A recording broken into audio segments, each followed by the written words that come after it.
Balalar, biz бүгінгі сабақта жабайы және үй жануарларының айырмашылықтарын ажырататын боламыз, анықтаймыз, үй жануарларының пайдасын білетін боламыз, оларға қалай күтім жасау керектігін білетін боламыз. Балалар, үй жануарларына нелер жатады? Кім айтады? Ал Азамат айта ғой. Үй жануарларына жылқы, түйе, тамаша, сиыр, тағы тауық үй жануарларына жатады, дұрыс айтады. Тағы да үй жануарларына балалар не жатады? Тоқтыр айтады. Ит бар, тамаша, мысыр, қой бар, өте жақсы, тамаша. Ешкі, отыра ғой, тамаша. Ал балалар, жылқыдан біз не аламыз? Қандай тамаша? Шұбат аламыз ба? Не аламыз? Азамат айта ғой. Қымыз, Фатима тамаша, қымыз аламыз. Ал түйеден шұбат аламыз. Қымыз, шұбат, бұл қандай? Адамның денсаулығына өте пайдалы, иә? Біз жылқының етін жейміз, қымызын ішеміз, иә? Тамаша. Ал балалар кітапта, оқулықта сурет салыстыр дейді. Қарайықшы, қандай жануарлар адамның күтімін қажет етеді? Бірінші суретте жылқы адамның күтімін қажет ете ме? Қажет етеді, иә? Тауық ше? Біз жылқыға қандай күтім жасаймыз? Жылқыға қалай күтім жасаймыз? Жем береміз, шөп береміз, тамаша, су береміз. Ал тауыққа қандай күтім жасаймыз?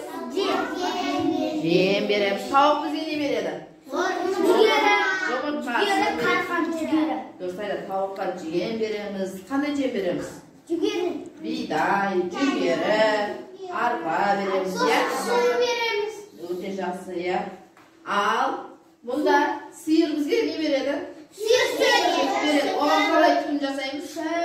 Шөп береміз, су береміз, тамаша.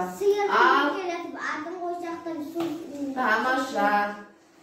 Жарайсыздар. Ал екінші суретке қарайық. Мұнда қай жануарларға күтім жасаймыз?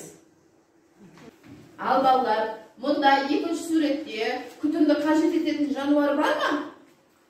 Бар ма? Тиін бізге. Тиін бізді күтім қажет ете ма? Жоқ. Бұл орманда жүреді жануарлар тіршілік ететін тіршілік иелері, иә? Ал елік күтімді қажет ете ма? Жоқ. Бұл орманда жүреді, иә? Ал қоян. Үй қояндары бар, қолда асырайтын үй қояндары бар, иә? Оларға күтім қажет етеді. Ал орманда жүретін үй қояндар күтімді қажет етпейді, иә? Ал қарға адамның күтімін қажет ете ма? Жоқ.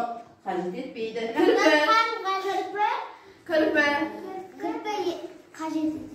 Кірпі қажет етеді ма? Кірпі қажет етпейді. Тамаша, жарайсыздар.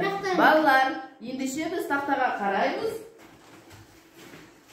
Үй жануарлары мен жабайы жануарлардың айырмашылығын білетін боламыз. Жақсы, жарайсыздар болар. Бүгінгі сабағымыз осы жан жануарлармен байланысты екен. Бүгінгі сабағымыздың тақырыбы жабайы және үй жануарлары. Балалар, қараңдаршы. Мына жерде үй жануарлары дейді. Жылқы, тағы не жатады үй жануарлары? Түйе, ешкі, қой, есек, шошқа, әтеш, тауық, қаз, күрке тауық, үйрек, мысық, қоян, ит және сиыр. Бұлардың барлығы үй жануарлары, иә? Ал жабайы жануарларға нелер жатады? Қойды жабайы жануарларға? Қас. Жабайы. Айта ғой. Орнында тұрады. Қасқы. Иә. Тағы. Жолауыз. Иә. Аңдар, иә? Жабайы жануарлар. Иә, қасқы, жолбарыс, бұлардың бәрі аңдарға жатады, иә? Ал жабайы жануарлар не дедік? Киім, елік, тағы не? Аю. Бұлардың барлық жабайы жануарлар, елік, тамаша жарайсыздар. Ендеше балалар, біздің бүгінгі сабағымыздың тақырыбы жабайы жануарлар мен үй жануарларының айырмашылығы. Ендеше бейне сабаққа қараймыз. Тақтаға қоңырау аударамыз. Балалар суретке назар аударыңдар, нені көріп тұрсыңдар? Жарайсыңдар балалар. Бүгінгі сабағымыз осы жан жануарлармен байланысты екен. Бүгінгі сабағымыздың тақырыбы жабайы және айырмашылығы. Балалар, бүгінгі сабақта сіздер жабайы және үй жануарларын салыстыра отырып, олардың айырмашылықтарын анықтай алатын боласыңдар. Және үй жануарларының пайдасы, оларға күтім жасау туралы білетін боласыңдар. Ал бүгінгі күннің тілек сөздері жабайы жануарлар, үй жануарлары, төрт келмау және төл сөздері. Балалар, сіздерге мынандай сурет ұсынамын.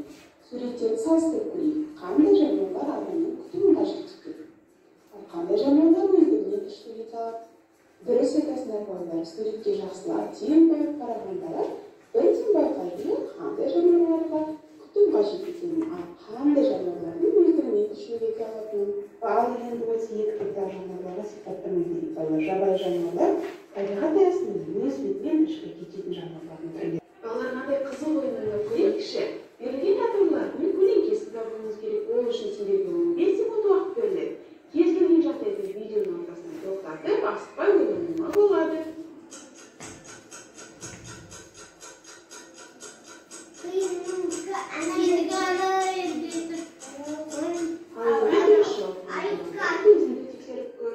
Балалар, берілген суреттегі жануарларды салыстырып көрейік. Екеуінің айырмашылығы мен ұқсастығы. Екеуінің ұқсастықтары бар ма балалар? Екеуі бір әрекеттері ұқсас болғанмен, екеуі екі жерден кетеді. Біреуі үй жануары, біреуі дала жануары. Ал балалар, үй жануары атанған ит ең алғаш қолға үйретілген жануар екен. Сабағымыздың басында қойған мақсатымызға оралайық балалар. Барлық мақсатымыз ойдағыдай жүзеге асырылды ма? Балалар, табиғат аясында өз бетінше тіршілік ететін жануарлар қандай жануар дедік? Жабайы жануар дейміз, Ал қолға үйретілген жануарларды үй жануарлар дейміз. Ал қарайықшы балалар, ит дейді, ең алғаш қолға үйретілген жануар екен. Үй жануарларын асырау жауапты іс. Үйде біз малға қараймыз, жемін береміз, шөбін береміз, суын береміз. Бұл өте жауапкершілікті қажет етеді, Ал иесі олардың тұратын жерді таза ұстайды. Біз таза ұстаймыз ба, балалар? Тамаша. Оларды күтіп бағу ережелерін орындаймыз ба? Орындаймыз. Ал балалар, бізде 4 түлік мал бар, Оларға нелер жатады? Кім айтады? 4 түлік малға нелер жатады? Ал азамат айтты қош? Жылқы, түйе, сиыр,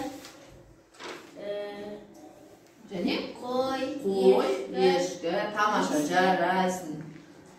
Кесектер бізде жатады, бірақ 4 түлікке жатпайды, бірақ оны біз үйде асыраймыз, тамаша. Ал балалар, үй жануарлары қайда тұрады? Үй жануарлары қайда тұрады? Қорада тұрады, тамаша. Ал үй жануарларын адамдар қалай күтіп баптайды? Су береді, жем береді. Тамаша. Ал балалар, қараңдаршы. Үй жануарларын қандай пайда әкеледі дейді. Бізге түйе қандай пайдасын береді? Оқулықта қараймыз. Түйе бізге не береді? Шұбат береді екен. Біз оның жүнінен не істейміз? Бас киеміз, қолға тоқып киеміз. Және не істейміз біз? Түйенің етін жейміз, тамаша. Шұбатын жейміз. Ал жылқыдан етін жейміз, қымызын жейміз. Ал балалар, біз қойдан не істейміз?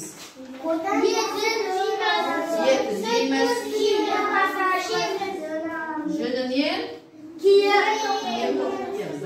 Ал ешкіден не істейміз? Сүтін ішеміз. Ешкінің сүті өте пайдалы, қою болады. Бұның етін жейміз. Ал балалар, бізге осы 4 түліктің ішінде ең көп тағам беретін не екен? Сиыр.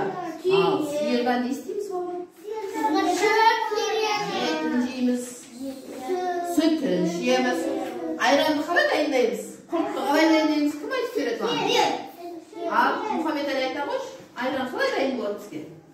Балалар, болсақ, енді келесі бетінде тапсырмаға көшеміз.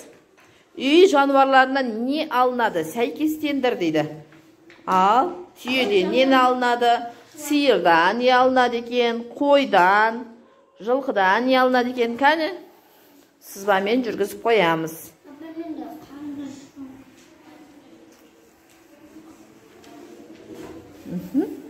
Жылқыдан не алынады екен? Ал, асылай айта қойшы, түйеден не аламыз? Шұбат аламыз. Сиырдан? Сүт аламыз. Қойдан не аламыз? Қойдан Оның жүнінен киім тоқимыз, я? Ал, жылқыдан не аламыз? Жылқыдан қымыз аламыз. Қымыз аламыз. Тамаша. Балалар, бәріміз толық жүргіздік па? Ал, Мұхаммед Әли айта қой. Түйеден не аламыз? Түйеден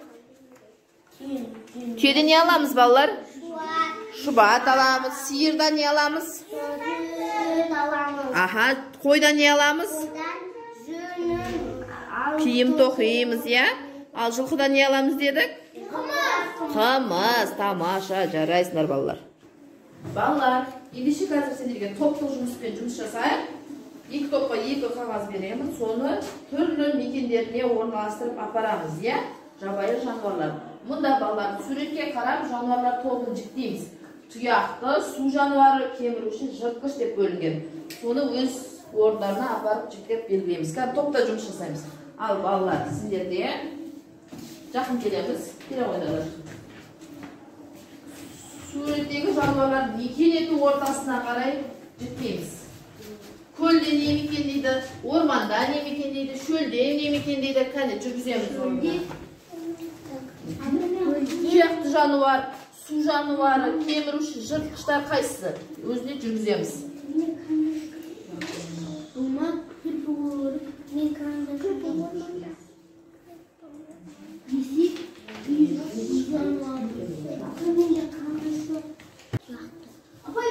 Тұяқты.